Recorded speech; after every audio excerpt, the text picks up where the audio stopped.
Road సౌకర్యం లేక బురదలో ప్రతిరోజు ఆటోలో బయటికి వెళ్లలేని పరిస్థితి నెలకొందని కొమరంభీం ఆసిఫాబాద్ జిల్లా చింతలమాణిపల్లి మండలం డబ్బా బారెగూడి గ్రామంలో గ్రామస్తులు ఆందోళన చెందుతున్నారు.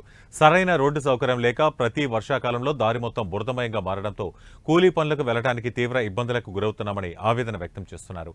గ్రామ పంచాయతీ కార్యదర్శికి ఎన్నిసార్లు చెప్పినా పట్టించుకున్న దాఖలాలు లేవని ఆగ్రహం వ్యక్తం చేస్తున్నారు. అధికారులకు చెప్పినా ఫలితం లేకపోవడంతో స్థానిక ఆటో డ్రైవర్ బోర్లె బాపురావు స్వయంగా తట్టా పారా పట్టుకుని రోడ్డుకి ఇరువైపులా ఉన్న బురదను తొలగించి శ్రమదానం చేపట్టాడు.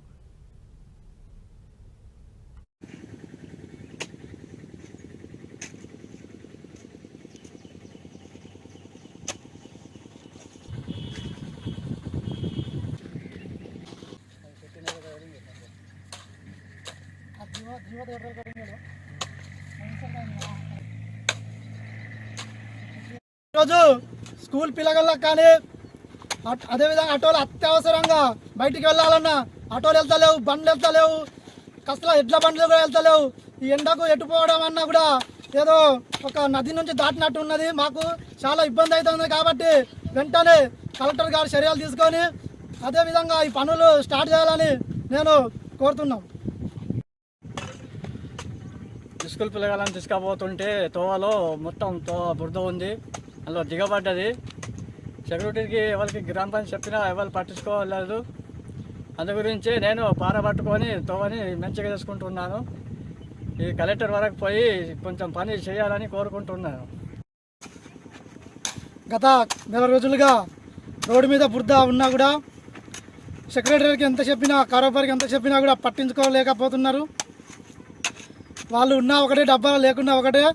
అట్టిగా ప్రజల సొమ్ముని జీతంగా తీసుకోవడం జరుగుతుంది. కాబట్టి మా డబ్బాకు సెక్రటరీ రద్దు, కారోబార్ రద్దు, ఎవ్వరు రద్దు కూడా అని నేను కోరుతున్నాను. ఎంత చెప్పినా జనాల మాట వింటలేడు. పెద్ద పెద్ద నాయకులు చెప్తే మాత్రం వింటాడు. పేద ప్రజలు కానీ ఊర్ల ప్రజలు కానీ ఎవరు చెప్పినా ఆయన వినే పరిస్థితి లేదు. మనం మున్సిపాలిటీ చేసే పని మనం చేయడం. నేను ఒకరోజు అంటే నేను ఫోన్ చేస్తే నా ఇంటి ముంగటిని వచ్చి ఒక మూరేడు తవ్వి ఎడ్లు కసలం వెళ్లకుండా చేసి కారోబార్ పోయిండు. కాబట్టి కలెక్టర్ గారు వెంటనే చర్యలు తీసుకొని వాళ్ళని సస్పెండ్ చేయాలని నేను డిమాండ్ చేస్తున్నా. ఈరోజు స్కూల్ పిల్లగాళ్ళకి కానీ అదేవిధంగా ఆటోలు అత్యవసరంగా బయటికి వెళ్ళాలన్నా ఆటోలు వెళ్తలేవు, బండ్లు వెళ్తలేవు,